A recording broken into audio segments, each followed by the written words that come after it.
So I put in some serious time with my new iPod Touch 5th generation, and I feel I can give you an adequate review of the device now.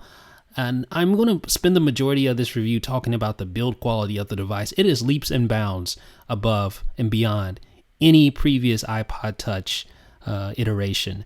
This thing is really the best iPod Touch ever. The build quality is solid. You don't have that aluminum or that shiny metal back that scratches all up so easily as in times before. The device lays flat, although the camera does stick out about 0.44 millimeters, but it still lies relatively flat. You're not going to notice any rocking, for instance, when you sit it down on a flat table. Now, in these next shots, you can really see the machine lip of the iPod Touch. It's very similar to that of the iPhone 5, which gives you that jewelry-like feel. And you can see the real difference between the two devices as far as width is concerned. The iPod Touch 5th generation is really, really thin. I mean, the iPhone 5 was thin, but this one is much thinner, and it has the same anodized aluminum on all of the surfaces outside of the screen, which is nice. So you see the thinness there, the difference between the iPhone 5 and the 5th generation iPod Touch. Now let's switch gears a little bit. Let's talk about some of the software.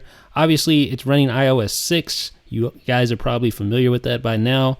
The main, downside of iOS 6 is the new Maps app, which has received its own fair share of negativity. Another thing to mention here is that there is no ambient light sensor on the new iPod Touch 5th generation. You see, auto brightness isn't even a setting because there's no ambient light sensor there. So just keep that in mind.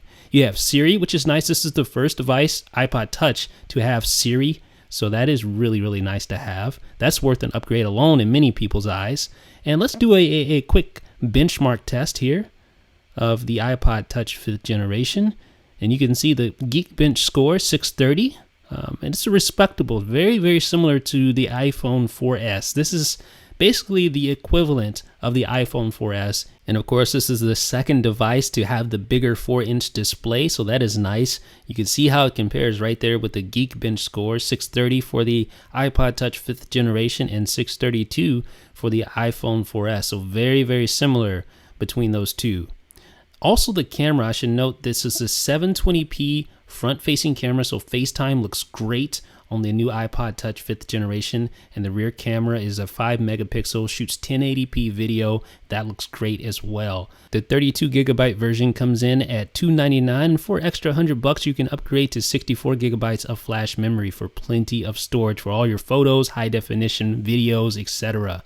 So what's the final consensus on the iPod Touch 5th generation? Well, let me tell you, this is the best iPod Touch ever, by a long shot. The screen quality for the first time actually matches this generation's iPhone, the iPhone 5, which is a feat in itself. No longer does it look like a forgotten knockoff of the iPhone. It looks like its own device. It's coming into its own. It has that little knob, the loop for the lanyard right there.